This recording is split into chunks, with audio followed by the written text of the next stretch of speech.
we need to be able to make Concentriq open to whatever they're building, whatever agents they're running. We need to make sure Concentriq is contributing to what they're building.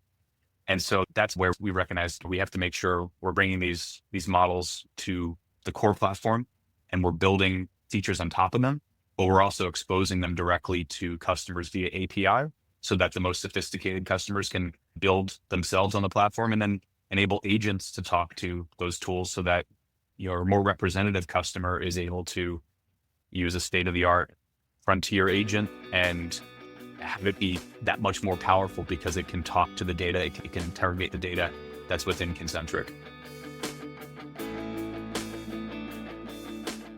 Welcome to the People of Pathology podcast.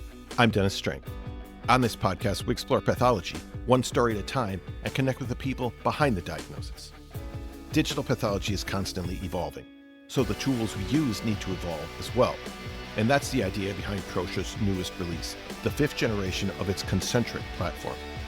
Today, I'm joined by Coleman Stavish, CTO and co-founder of Proscia. We're going to talk about how the company got here and what they've learned along the way. Then we'll get into 5th generation and how it is designed to augment, not replace, how a pathologist interacts with a case. All right, here we go with Coleman Stavish.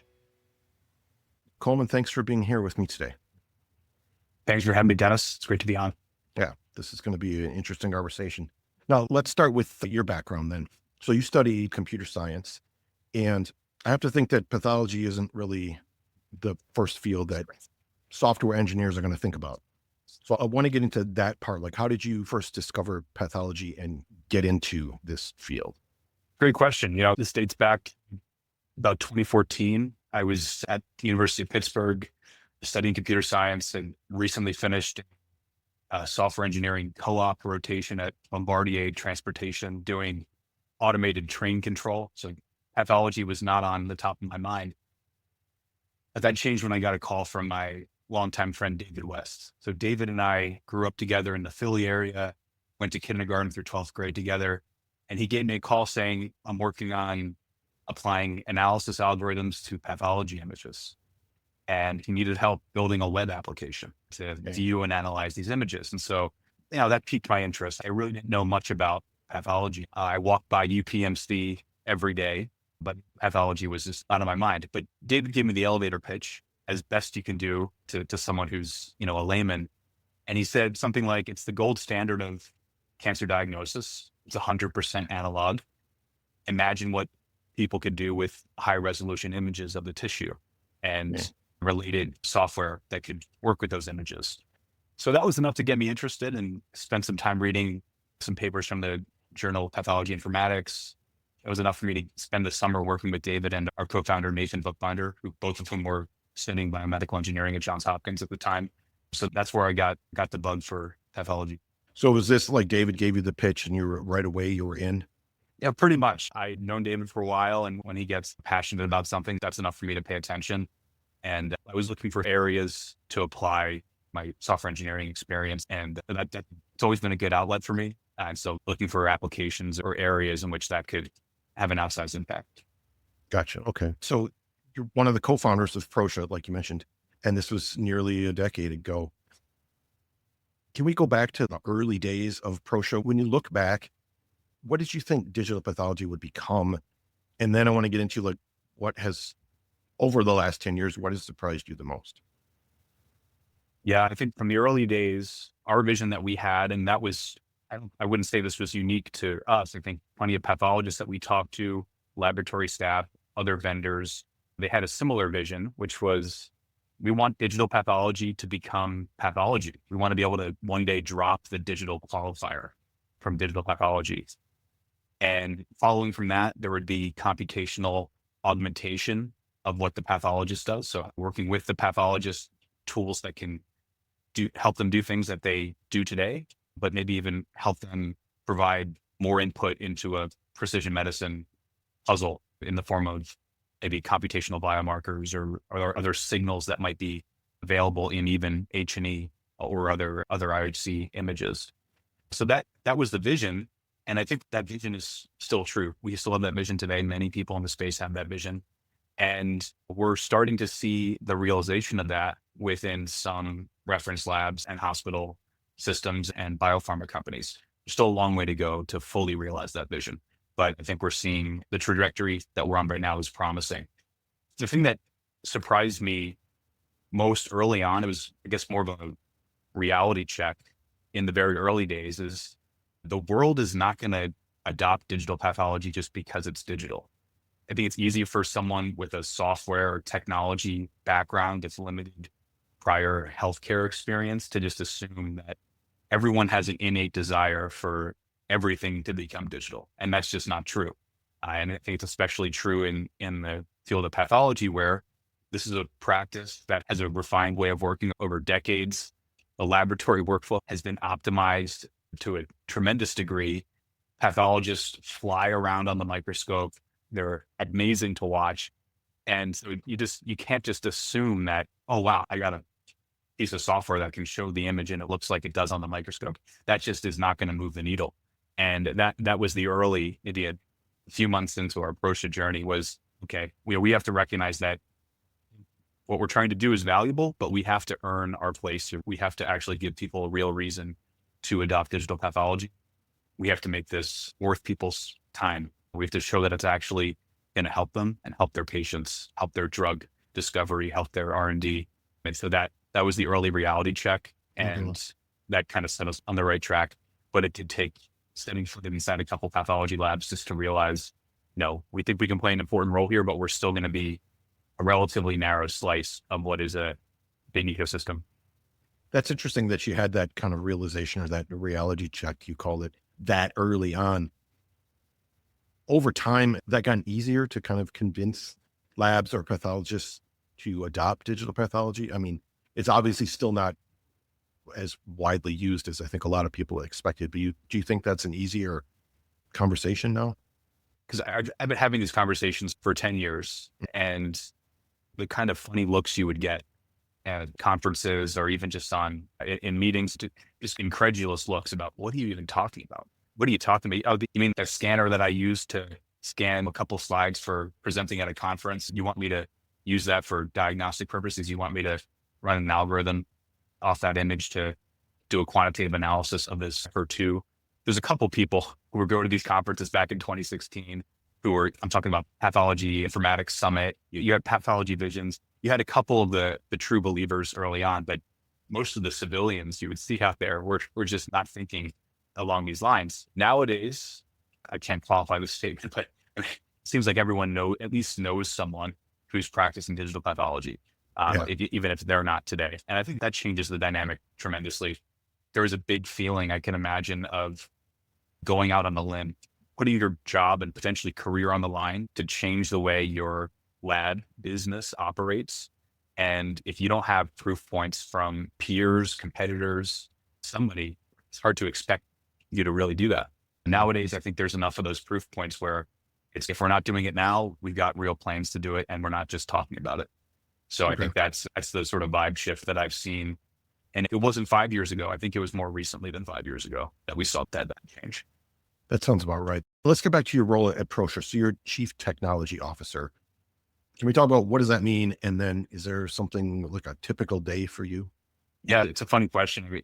Sometimes I wish I had a typical day. I usually don't, but I've been doing this for over 10 years and I haven't gotten tired, because every day is a bit different and every year has been a bit different, and the role has evolved over the years. I mean, on day one, I was maybe the only person writing any code for the software. Maybe we had a few other people. As we grew the team, it was really in the weeds, and I like being in the weeds. But the nature of the role is as we grew, as we went from 0 customers to 1 customer, 1 customer to 10 to 100, I really find myself pulled into the sales process as well. I enjoy being customer facing, pre-sales and post-sales. And I think that just gives me the confidence to say, this is the right thing to be building, or we shouldn't be building this. We should be building that. I talk directly to the customer. So I think that sort of feedback loop of being partially customer facing, partially internally facing with our product development teams, that's what keeps me going. The other thing is being able to attract some amazing talent. Proscia's been able to attract some amazing talent, some people that are way more knowledgeable, way more wise than me. And I've learned so much from having them on the team and trusting them to make decisions and make recommendations about how to build something, how to architect something for the scale of some of the largest labs in the world. So every day we're learning something, whether it's from one of my colleagues, whether it's from a customer, whether it's we made a mistake and here's how we could do better, or whether it's we had a wild success and how can we apply that lesson somewhere else. So those lessons and just the diversity of experience, those keep me fully engaged over these years.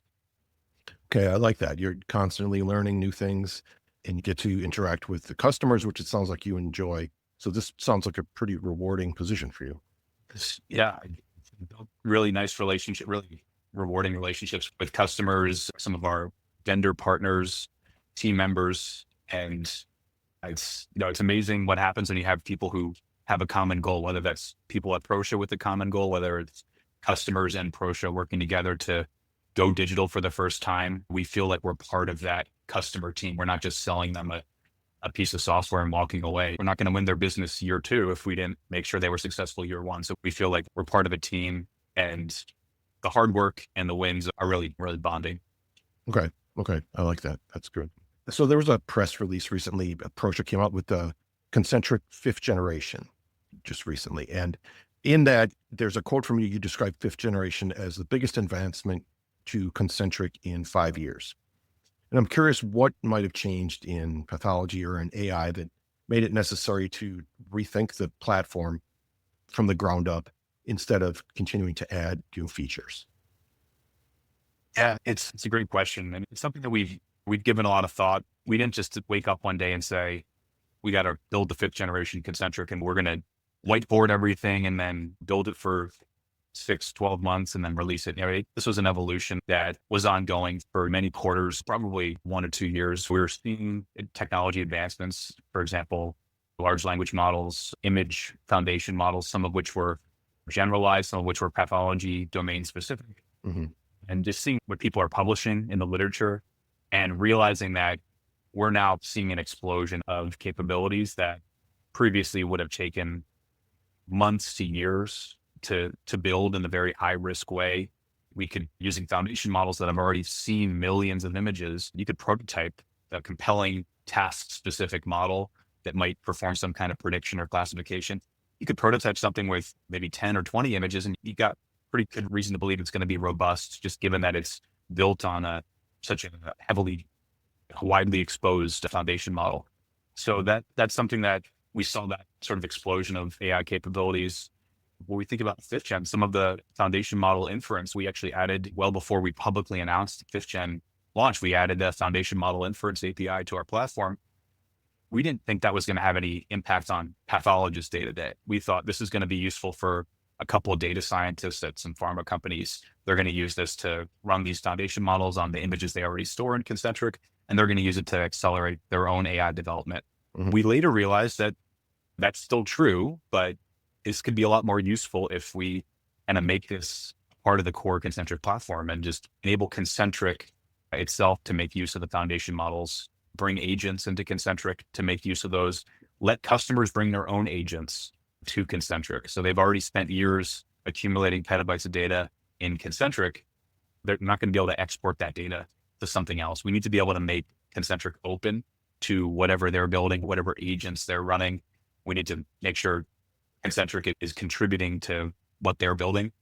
And so that's where we recognize we have to make sure we're bringing these models to the core platform and we're building features on top of them, but we're also exposing them directly to customers via API so that the most sophisticated customers can build themselves on the platform and then enable agents to talk to those tools so that your more representative customer is able to use a state-of-the-art frontier agent and have it be that much more powerful because it can talk to the data, it can interrogate the data that's within Concentriq. Those realizations occurred over time, and then 5th generation launch was where we felt that we had made the architectural additions we needed. It's still, at the end of the day, there's a system of record. It's a place that needs to store millions of images just for a single lab, support hundreds of pathologists concurrently viewing images, but what else needs to be done on top of that? And that came in the form of AI capabilities. The way this was described to me was, it's not AI that's bolted on or attached to the existing software. The The term I heard was AI native architecture. And I wonder if you can explain what that actually means. I think there's an important distinction there. And it's not to say one is better than the other. I think realistically, you need both. If I think about the bolt-on, I think about things like a quantitative biopsy algorithm or a prostate or core needle biopsy screening application. There's lots of these applications out there. Some of them are really valuable and they have serious commercial traction. Customers rave about them and they're developed by different companies. Many of whom are partners of Proscia, and we have many mutual customers. So I think about those are task specific or maybe even in many cases diagnostic grade applications. They have particular indication. They have specific input criteria. They produce a particular type of output. Maybe there's a heat map, maybe there's a score measurement. And that's part of the augmentation of the pathologist experience, is being able to automate tasks that are difficult, time consuming. It's not about taking away agency or the judgment of the pathologist. It's about saying, do you need to count these cells? Do you need to eyeball this, or could you let the algorithm count it for you? You're still making the actual decision as to what the diagnosis is for the patient, what the additional HC readouts are. So we think about that experience is something that we've had in Concentriq since before the fifth generation. We've had integrations with best-in-class third-party AI, and we think that's great, and that needs to continue. That needs to actually be an even better user experience. So, I mean, how can we make that user experience even better for the pathologists? But what else is there? And there's a lot of other things that happen besides looking at the result of a diagnostic AI. There might be things like in the viewer itself of Concentriq, just during routine review of the case, having the ability to automatically navigate to different fragments of tissue, and having the image automatically rotated. You don't have to think about it, it just already is rotated in a way that makes most sense for that particular tissue type. Things like that, you're not going to be plugging in third-party AI for things like that. That sort of has to be in the platform directly. It shouldn't really even feel like AI. It should just feel like, wow, this is a useful feature. This might save me a couple seconds times 100 cases a day. But maybe it improves the ergonomics. Maybe it gets me as good or a little bit better than a microscope one day, those sorts of things. So I think we think about the native AI as things that maybe aren't diagnostic in nature, but they're everything else that might contribute to the pathologist experience. These are AI features that don't require regulatory clearance in most cases, but they're having some impact on whether it's lab operations or pathologist experience. And those things are probably best done in the system of record that has that information, has all the images, regardless of what stain, has all the order messages from the lab information system, has that case context. That's probably the best place to do this rather than an application that only runs on IHCs or only runs on H&Es. So you're talking about improving the pathologist experience, and those features, I would think that developing those, that came from feedback from your customers, right? From pathologists. Largely, yes. I think that's where certainly our most valuable feedback is, and inspiration comes from customers. And the difference in feedback you get from talking to a prospective customer, you show them, here's a demo, and I'll even let you play around with the demo. I'll leave it behind. I'll let you play it. I'll let you access it on your own time and click around. The feedback you get from that versus the feedback you get from someone who's actually spending 8 hours a day going through their assigned work list that day and every day after. And the kind of feedback you get from there is the small paper cuts. What's just a little bit of a drag that I have to deal with as a daily pathologist user. That kind of feedback is absolute gold. And you don't get that unless you're talking to people who are using it at scale. And we're fortunate enough to have enough customers at that scale where we feel like we're getting really meaningful feedback that even just small product investments in our quarterly release cycle can have a huge impact because we're reaching that many customers.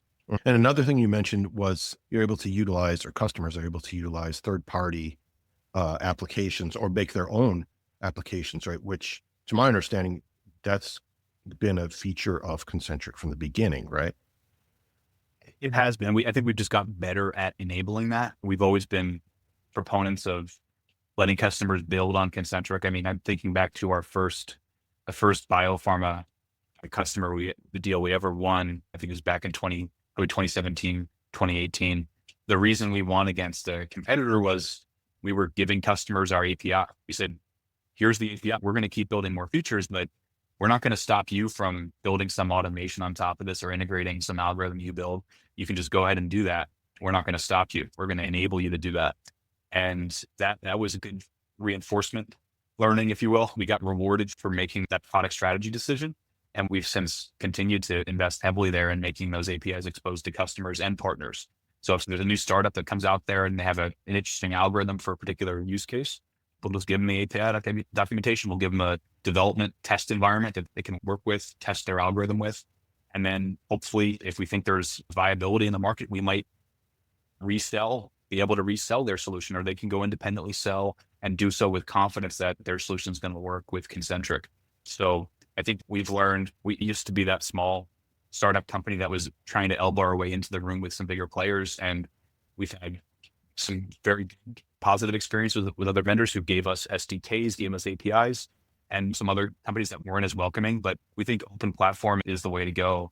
There's been too much innovation in the space, too much investor money flowing around. There's a lot of different solutions out there, and you really need to combine different solutions to get exactly what your lab wants. That said, you don't want to have to necessarily maintain 15 different vendor relationships. So that's why we do have our Proscia Ready program. We're able to resell select partners and just make it easier for customers to adopt. You can hold us accountable instead of having to hold 15 plus other vendors accountable. I like that whole kind of collaborative point of view is, I think, going to be really helpful, definitely in the future as digital pathology and AI becomes more widely used. So that's great. I like that a lot. This is the People of Pathology podcast with our guest, Coleman Stavish from Proscia. We'll be right back. Hey, I wanted to tell you about a new international event that's happening next year in April. The first international conference of technical professionals in the field of pathology, anatomy, and forensic medicine is happening April 15th through the 17th, 2027 in Groningen, the Netherlands. It's bringing PAs from around the world together for education, networking, collaboration, and sharing ideas. This very first international conference will feature speakers from Europe and North America. I'll be there, and I'd love to meet you there too. This is the first one, so come and be part of building something really special for our profession. Registration is now open, and there's a link to that in the show notes. Hope to see you in the Netherlands. When it comes to cancer staging, one of the most important parts is finding all of the lymph nodes. I should know, it's what I do every day. Yet this process has remained the same for over 100 years, manual, tedious, and time-consuming. That's a problem, because every missed lymph node can mean inaccurate cancer staging. That's about to change. Enter InVision from Cision Vision, a first-of-its-kind device that's redefining the standard of care. Traditionally, we identify lymph nodes by sight and feel alone. InVision changes that using short-wave infrared technology to make lymph nodes stand out clearly from surrounding fat and in real time. In its first 104-patient study published in the Journal of Clinical Pathology, InVision helped increase lymph node counts in 86% of cases and even upstaged 4% of patients from N0 to N1. I personally contributed to the study, and let me tell you, seeing the technology's impact firsthand was amazing. It's time to invest in grossing innovations that improve patient care. So, how is your lab approaching innovation and grossing? Book a demo at demo.cisionvision.com and start seeing lymph nodes like never before. And now for the rest of my conversation with Coleman Stavish on the People of Pathology podcast. So getting back to fifth generation, so this utilizes AI to bring together images, metadata, patient history, lab protocols, other contextual information. It brings together all of this information. And I want to know, why is this context so important? The context is a little bit of a new concept for what we've seen in pathology AI to date. We've seen a lot of I'm looking at a single image that I know is H&E stained, and I know that it's a prostate core needle biopsy, and I'm going to run a series of models against this image. I'm going to produce a heat map. I'm going to produce a score. I'm going to produce some measurements, and I'm maybe going to do a really good job at that. Maybe the AI is really good at doing that. That's valuable. There's just what goes around that. What was the thing that decided when to run that, what case to run that on? Some of that you can do with a completely deterministic, non-AI rules engine. And in fact, wherever you can do something in a deterministic way based on a reliable rule, you should. I think there's a tendency, and not specifically pathology, but in software in general, to maybe do everything in a very LLM first probabilistic way. I don't think there's a need to do that all the time. I think there's plenty of opportunities for hard and fast rules that can be applied and be statically verified. But there are some things where having that full case context is going to be important. When you think about things like assigning cases, balancing workload, you don't want to necessarily be relying just on who's available and what's their current number of cases assigned to them. You might want to be looking at things like, well, we took a peek at the case, and maybe we saw what the third-party AI said about the slides in this case. And based on that, we think this is going to be a more complex case. We're going to give that a higher weight in terms of workload, and we're going to use that as a variable to inform, as a factor to inform how this case gets assigned to a pathologist, or which pathologist gets assigned. So I think it's an example where having that complete picture, which might include laboratory, the stuff from the order message, the clinical history that's coming from the LIS, might include the AI results that have already been computed before the pathologist has seen the case. That sort of information is going to allow you to do things that you just wouldn't otherwise be able to do. If you don't have the full scope of that, you're either not going to be able to apply some intelligence to it, or if you do, it's going to be missing half the time. It doesn't have the full picture. Got it. Okay. So it sounds like all of this, combining all this information, or I should say compiling all this information, that you're improving efficiency. At the bottom line is, right? We see it as, I think largely efficiency gains, ergonomic improvements for the pathologist. Okay. And potentially, if you think about from a precision medicine angle, there may be applications for, say, clinical trial matching. The patient meets these criteria, which might be a combination of clinical history, demographics, as well as maybe a quantitative IHC score. Who's keeping track of that, right? Who's thinking about all the different trials, or who's thinking about that? And the answer is there's not necessarily someone thinking about that every time. And Right. so if you have a system of record software that has that information and might be able to apply some prediction as to whether this patient might be a good fit for this particular trial, we want to surface that to the pathologist right away. Let them think about that additional information, decide if they want to include it in the report, decide if they want to call the referring physician. That's another example where can we make some additional predictions using the information available. Okay, I see. Now I want to flip this around for just a minute. So we're talking about bringing AI into pathology. And when you do that, there's often some skepticism, right? Not only pathologists, in medicine in general, that people can feel threatened by it. The AI is going to take our jobs. It's going to change the field. Tell me about how the platform was designed to support, but not replace, the pathologist's judgment. I think that this one is a very important topic. I feel really strongly about this. It's really not just in medicine. There's a lot of noise in the wider public sphere where there's some of the biggest names in AI are saying very negative things about what sound like very negative things. And I think in many cases are very negative things. They're talking about all these possibilities that just don't sound good to anyone, any kind of normal person. So I'm usually taken aback by when I read some of these headlines, and I think that's just misguided on so many levels. I don't even know if I agree with half of what they're saying. Okay. If we look in our space, we look at the expertise the pathologist brings, the advancements that have been made to date within AI are, I think, quite impressive from an academic standpoint, from a scientific literature standpoint. We're just so far away from what is in the pathologist's brain. We're just so far away from it. Yeah. And I personally, as someone who, if I were to have a biopsy, if I were to go into surgery and a specimen were taken out, I want a pathologist looking at it. I'd like them to be using the best digital pathology solution possible. I'd like them to be using maybe some quantitative IHC. Maybe there's an image-based biomarker that might predict my response to a therapeutic. Maybe there's in the future, there's a companion diagnostic that is an image-based companion diagnostic. As a patient, I would want all that stuff, but I want a pathologist to be taking in all that information and sort of quarterbacking the diagnostic process, looking at the different fields, the different information that's coming in from different algorithms, different assays. And I want them thinking, which is what they do best, thinking and making a call. And I think most people would think that way as well. I don't see that changing in my professional career. I really don't see that.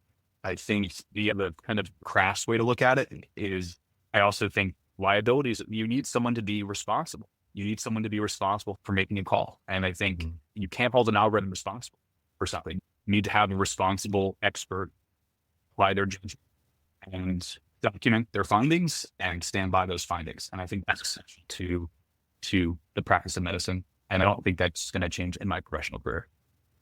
Yeah, I 100% agree with you. And I like the image of, like you said, the pathologist as the quarterback. That's good. I like that a lot. So you mentioned generative AI a couple of times. Let's talk about that a little bit. So generative AI works with probabilities, right? You ask it the same question twice and you might get two different answers. But if you're talking about pharma R&D, you need the opposite thing. The analysis has to be reproducible. It's got to be auditable. You got to be able to defend it years later when there's regulatory filing. How do you reconcile those two things? Yeah, this has been a fun one for us to work on internally at Proscia is how do we, and a lot of us are software engineers who use agentic coding tools every day. Sure. And we know what that experience is like. It's really fun sometimes.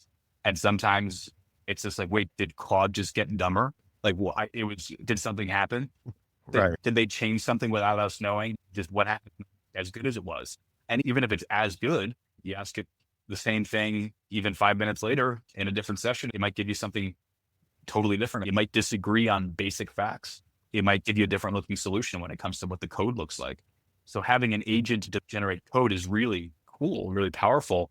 It's something that when we're using agentic coding tools at Proscia, we think about it as, okay, the agents produce something, but I need to take responsibility for it. I need to verify that it's doing what it says it's doing, what I asked it to do. It's meeting the requirements, specifications. I can test it.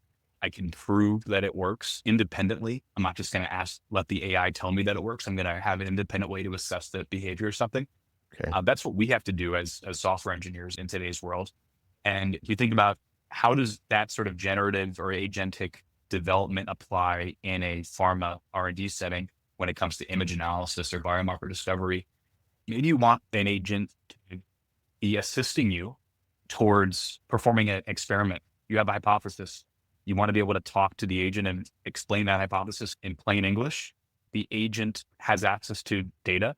It has access to analysis tools that are part of Concentriq, some of which are Proscia developed, some of which are third party. We see this as let the agent be a collaborator to the scientist in terms of planning the experiment, in terms of doing the batch analysis, maybe getting the scientist or pathologist in the loop to say, does this look good? Here's a couple images where I segmented the tumor. Does this look good? Before I continue with the rest of my pipeline, does this look good?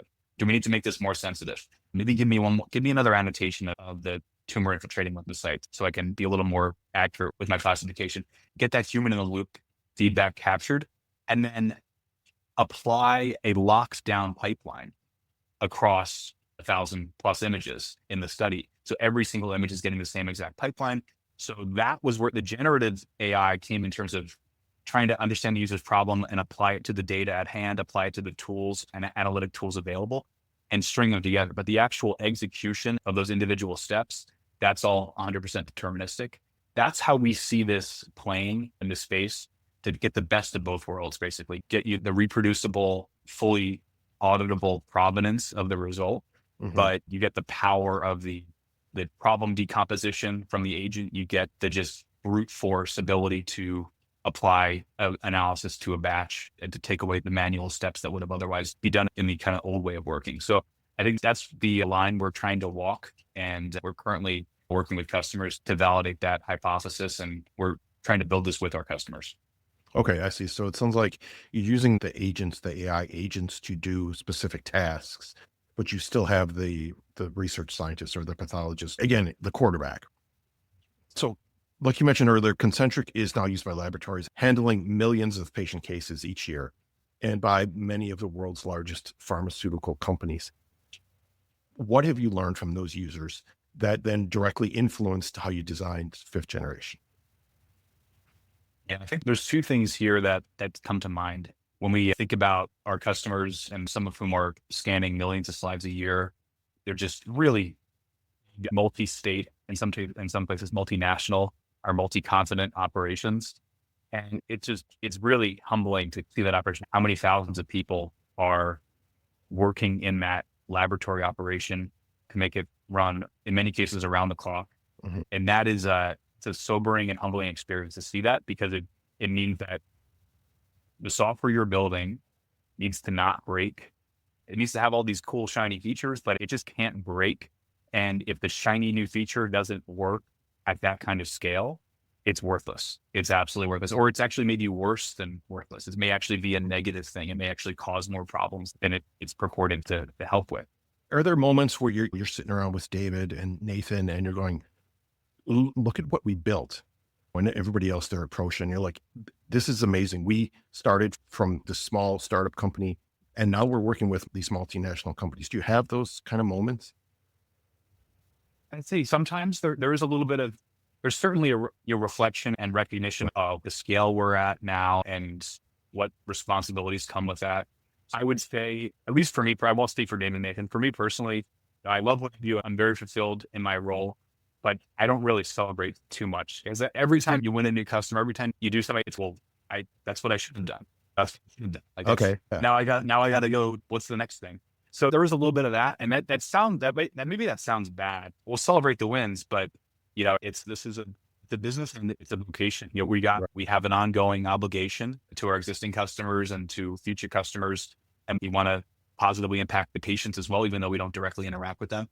And so there are moments of reflection like that I think it's always just like, okay, well, great, we did this. What's next? And I think that's kept us grounded. And maybe that sounds bad, but I think everyone we work with is pretty focused on, all right, what's next? And well, the celebrations are there, but it's always pretty quickly back to what's next. I can understand that you're looking ahead rather than standing still, which that makes a lot of sense to me.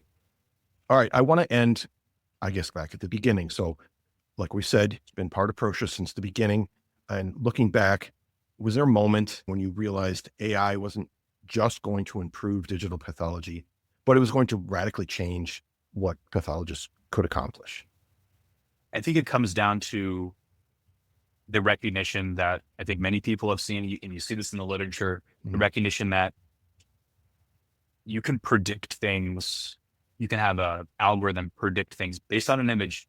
It can predict things that would otherwise not have been recorded or reported on by a pathologist. Yeah. And again, that's where I think about augmentation of the pathologist, not a replacement. I want the pathologist to receive this new information and then make an informed decision based on it rather than just be replaced by this thing. Yep. Yeah, absolutely. And it's probably we're going to see things that probably none of us have ever even thought of in probably the near future. Yeah. It's an exciting time to be in this industry, and hard to predict what will come next, but we're excited for it. Yeah, agree. All right, Coleman, this has been a super interesting conversation. I'm glad to have you come on and talk about Concentriq 5th generation. Congratulations on that. I appreciate your time. Coleman Stavish, thank you very much. Thank you, Dennis. It's been great to be on the show with you.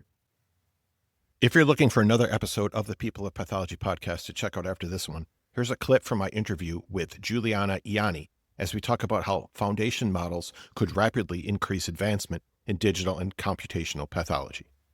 A lot of their time is spent just solving some like really basic problems, except they're not so basic. They take a lot of time to solve. So concentric embeddings is an answer to that. It abstracts away all of these issues and just basically hands users what they want to start building from, which is those clean embeddings, those clean features. How it works is just that users make an API call to concentric embeddings. So they basically just ask for embeddings from whatever set of images they like at whatever image resolution is relevant to their problem, and they can select from a host of foundation models that we have. And then they get back embeddings that they requested that are just ready to use for their downstream use case, which is typically training a simpler model. You can hear more from Juliana Ianni in episode 192. All right, big thanks to Coleman Stavish. Now, I really enjoyed this conversation. because it gave us a chance to look at AI in pathology from a slightly different perspective. So we spend a lot of time talking about individual AI applications, and those applications are incredibly interesting. But what Coleman and Proscia are describing with the 5th generation of Concentriq is something bigger. Rather than thinking about AI as a collection of individual tools that we bolt onto a digital pathology system, they're thinking about AI as part of the architecture of the system itself. And that's an important distinction. The idea is that AI doesn't just look at a digital slide in isolation. It can potentially understand the broader context surrounding a case. So the images, the metadata, patient information, laboratory data, and use that context to help guide the work that happens around that case. And for the pathologist, that could mean something pretty significant. One of the big things I took away from this conversation is that the goal isn't to automate the pathologist out of the workflow. In fact, it's almost the opposite. The goal is to remove some of the invisible labor that surrounds the diagnostic decision so that the pathologist can spend more time on the parts of the job that actually require their judgment. Because ultimately, pathology isn't just an image recognition problem. It's a decision-making field. The interesting question isn't simply, can AI recognize something on a slide? It's, how can we use AI to help a pathologist make better decisions more efficiently with better access to the information that they need? I really like Coleman's analogy to the pathologist as a quarterback because it acknowledges something important. AI may be able to process enormous amounts of information, identify patterns, and perform tasks incredibly quickly.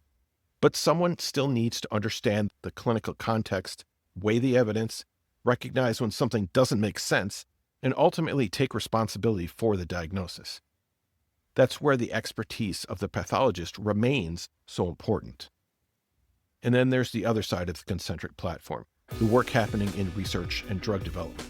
The idea of bringing pathology images together with clinical and translational data, and then using AI agents to help scientists move from a question to an analysis and ultimately to potential biomarkers, points toward a much larger role for pathology in precision medicine. Pathology has always been central to understanding disease. We know this. What's changing is our ability to extract information from those specimens and connect it with everything else we know about the patient and the disease. And that's where I think this conversation gets particularly exciting. Because really, we're talking about making pathology computational. And if we can do that while keeping the pathologist or scientists in control, then AI becomes less about replacing the expertise and more about amplifying it. Of course, we're still early in this transition. There are still a lot of questions about whether these technologies will actually make life better for the people using them. And even more importantly, how will this improve the care of the patients that we serve? And those are questions we'll continue exploring right here on this podcast. If you'd like to learn more about Proscia and the 5th generation of Concentriq, I'll put links to that in the show notes. Don't forget you can follow this show at People of Path on Instagram or just connect with me on LinkedIn. Thank you for continuing to share the show with others. Together, let's inspire the next generation of pathologists and laboratory professionals. This show is a member of Health Podcast Network. Thanks for listening. I'm Dennis Strink, and I'll talk to you next time on the People of Pathology podcast.